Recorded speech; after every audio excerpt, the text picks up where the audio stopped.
আসসালামু আলাইকুম সুপ্রিয় শিক্ষার্থীরা, আজকে আমরা এইচএসসি 2025 সালে পরীক্ষা আসছে বরিশাল বোর্ড সিকিউ 7 নং প্রশ্ন সলভ করার চেষ্টা করব। তো আমরা এখানে একটা সিরিজ দেখতে পাচ্ছি 5 + 10 + 15 ডট ডট ডট কত n। হ্যাঁ, আমরা একটু প্রশ্নটা দেখে নিই, প্রশ্ন দেখার পর আমরা সলভে চলে যাব। তো এই যে আমার কাছে প্রশ্ন আছে, এই যে প্রশ্নটা একটু দেখে নিই আমরা। এটা হলো আমাদের এইচএসসি 2025 সালের বরিশাল বোর্ড। এই যে দেখো প্রশ্ন দিয়ে স্ক্রিনশট দিয়ে দিতে পারি। হয়ে গেল। এবার আমরা প্রশ্নটা করি কি আছে। আচ্ছা, প্রশ্ন আছে প্রথমে কি আছে, অপারেটর কি। আচ্ছা, প্রথমে আছে অপারেটর কি। আমরা লিখব কি যে সি প্রোগ্রামে ক নাম্বার প্রোগ্রামে বিভিন্ন গাণিতিক ও যৌক্তিক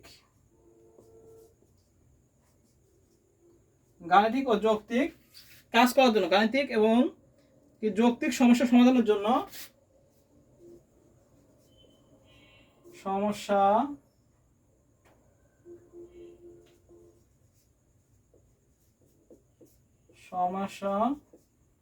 সমাধানের জন্য ব্যবহৃত চিহ্নগুলোকে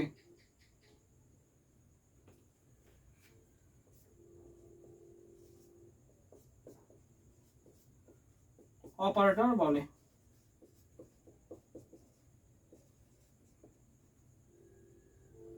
চিহ্নগুলোকে আমরা একটু দিন, চিহ্নগুলো কি হতে পারে, যেমন হতে পারে যোগ, বিয়োগ, গুণ, ভাগ। চিহ্নগুলোকে অপারেটর বলে।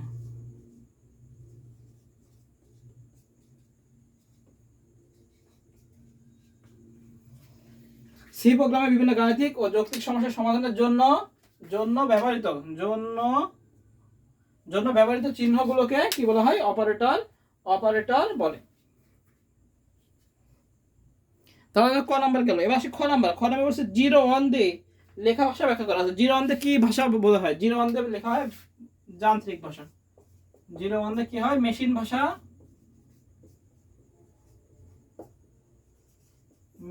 ভাষা, যান্ত্রিক ভাষা, মেশিন ভাষা বা যান্ত্রিক ভাষা একই। আচ্ছা, আমরা লিখবো 0 দিয়ে ভাষা কোনটা, সেটা হলো মেশিন ভাষা। যে ভাষায় শুধু 0 আর 1 ব্যবহার করে প্রোগ্রাম লেখা হয় তাকে মেশিন ভাষা বলে। আমরা বলতে পারি অর্থাৎ কি, কম্পিউটারের সরাসরি বোধগম্য ভাষাকে মেশিন ভাষা বলে। যে কম্পিউটার ডাইরেক্ট যেটা বুঝতে পারি, কম্পিউটার আমরা লিখবো কম্পিউটারের সরাসরি বোধগম্য ভাষাকে কি বলা হয়, মেশিন ভাষা বলে। মেশিন ভাষা 0 আর 1 এই দুই বাইনারি অঙ্ক ব্যবহার করে সবকিছু লেখা হয়। কম্পিউটার একমাত্র মেশিন ভাষাকেই বুঝতে পারে, অর্থাৎ 0 ও 1 দিয়ে লেখা মেশিন ভাষা হচ্ছে কম্পিউটারের মৌলিক ভাষা। এগুলো লিখে দেবো, মোটামুটি আমাদের হয়ে যাবে। আচ্ছা, এবার আসি গ নম্বর কাছে, উদ্দীপক ধারাটি প্রোগ্রামের জন্য অ্যালগরিদম লেখা। আচ্ছা, এইটার কি বলেছে, অ্যালগরিদম। তো আমরা লিখি এটা অ্যালগরিদম।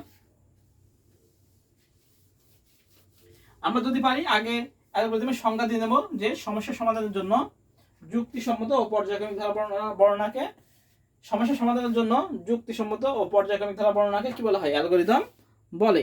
এবার আমরা লিখব গ, লিখবো এই ধারাটির অ্যালগরিদম নিচে দেওয়া হলো। আমরা একবারে অ্যালগরিদম, আমি জাস্ট অ্যালগরিদমটা লিখে দিচ্ছি। অ্যালগরিদম কিভাবে লিখতে হয়, ধাপ 1 2 3। আচ্ছা, ধাপ 1,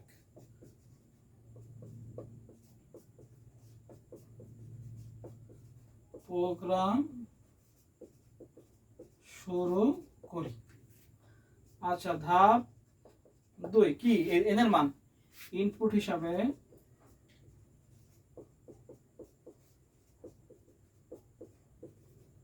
এর মান গ্রহণ করি। ইনপুট হিসাবে কি করব, এন এর মান গ্রহণ করি।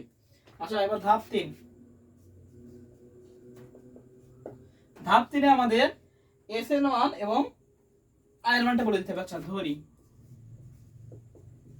এস সমান সমান কত, 0। আমরা জানি এস এর মান 0 আর আই এর মান,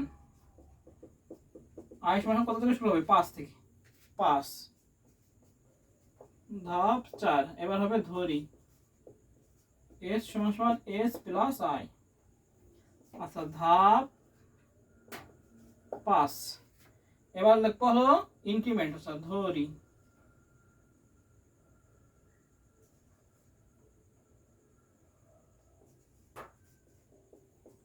i সমান সমান i প্লাস 5, ইনক্রিমেন্ট কত করে 5 করে যাবে। এবার হলো ধাপ 6 তুলনা i এর মান কি n এর চেয়ে বড়?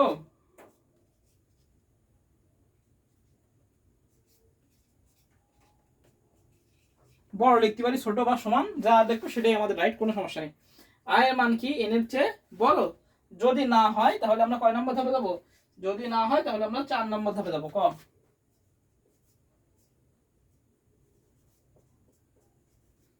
যদি না হয় তাহলে 4 নং ধাপে যায়। অর্থাৎ যতক্ষণ পর্যন্ত বড় না হবে ততক্ষণ পর্যন্ত 4 নং ধাপে যায় প্রসেসটা কি প্রক্রিয়াটা চলতে থাকবে, ঠিক আছে। আর যখনই বড় হয়ে যাবে তখনই কি এস এর মাধ্যমে আমরা ফলাফল বের করতে পারছি।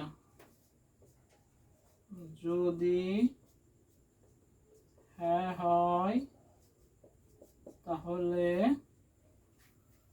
7 নং ধাপে যায়।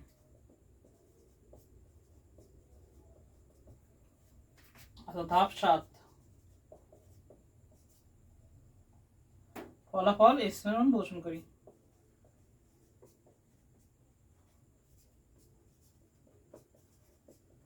এস এর মান ছাপাই।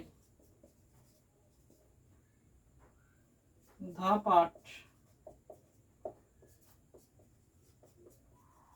প্রোগ্রাম শেষ করি। এই হলো আমাদের অ্যালগরিদম। কি করলাম? প্রোগ্রাম শুরু করলাম, ইনপুট হিসাবে n এর মান গ্রহণ করলাম। এখন s এর মান 0 এবং i কত থেকে? i এর মান 5 থেকে শুরু হয়েছে। এবার প্রসেস ধরি s সমান s প্লাস i, কত করে ইনক্রিমেন্ট? 5 করে ইনক্রিমেন্ট, i সমান i প্লাস 5। এবার তুলনা করবো i এর মান কি হচ্ছে বড়, যদি না হয় তাহলে 4 নম্বর ধাপে প্রসেস করতে হবে, যখন বড় হবে হ্যাঁ হবে 7 নম্বর ধাপে ফলাফল s এর মান বের করে দেবে, s এর মান হবে এবং 8 নম্বরে যায় কি হবে? প্রোগ্রাম শেষ হবে। এই হলো আমাদের অ্যালগরিদম। আচ্ছা এবার বলেছে হোয়াইল লুপ ব্যবহার করে, আচ্ছা এই একটা দেখলাম হোয়াইল লুপ দিল, হোয়াইল লুপ ব্যবহার করে এস এর মান নির্ণয়ের জন্য সি ভাষায় একটি প্রোগ্রাম লেখো। আচ্ছা হোয়াইল লুপ দিয়ে বলেছে প্রোগ্রাম লিখতে, হোয়াইল লুপ দিয়ে, তো আমরা হোয়াইল লুপ দিয়ে প্রোগ্রাম লিখবো।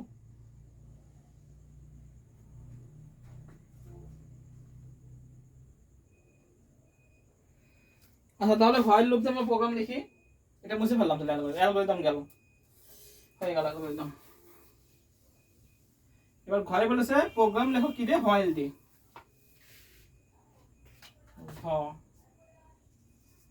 প্রোগ্রাম কি দিয়ে? হোয়াইল লুপ দিয়ে। হোয়াইল লুপ দিয়ে বলেছে প্রোগ্রাম লিখতে, আমরা লিখি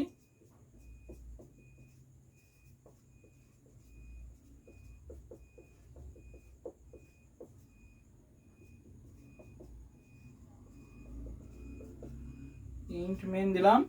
এখানে আমাদের ডিক্লেয়ার করতে হবে ইন্ট সমান সমান কি কি লাগবে? লাগবে হলো s, লাগবে s সমান সমান 0 বলে দিতে হবে, লাগবে i সমান সমান আমরা বলে দেবো i এর মান কত। i এর মানটা আমরা একবার যদি বলে দিই, i এর মান আমরা লিখবো 5, এই যে 5, আর কি লাগবে? আর n, ছোট হাতের n। আচ্ছা n এর মান তো নেই, আচ্ছা গেল। এবার আসবে আমাদের এর printf,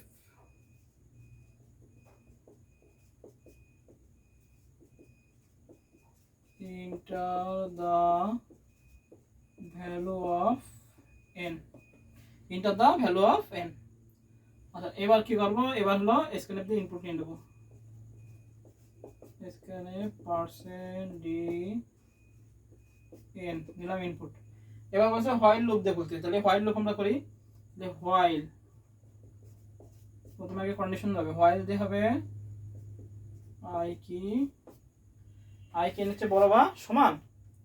এবার ভিতরে ঢুকবে, ভিতরে ঢুকে প্রসেস হবে s সমান সমান s প্লাস i, i সমান ইনক্রিমেন্ট হবে i প্লাস 5 হলো। এবার প্রিন্ট হবে প্রিন্টএফ পার্সেন্ট ডি দিয়ে কি বেরোবে এস, রিটার্ন 0। শেষ। এই হলো আমাদের প্রোগ্রাম।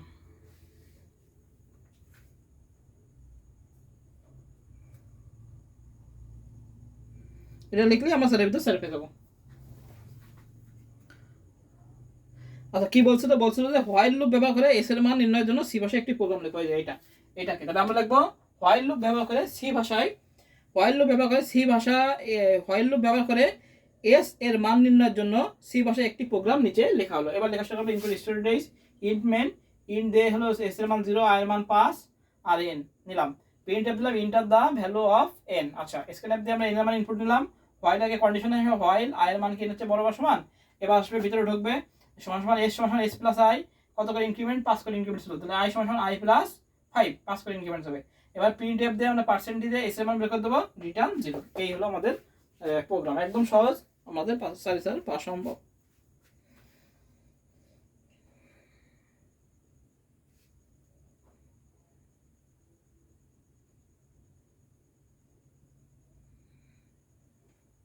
তাহলে এই হলো আমাদের বরিশাল বোর্ড 2025 সালের 7 নং সলভ। সবাই ভালো থাকি, সুস্থ থাকি, সবাইকে আসসালামু আলাইকুম।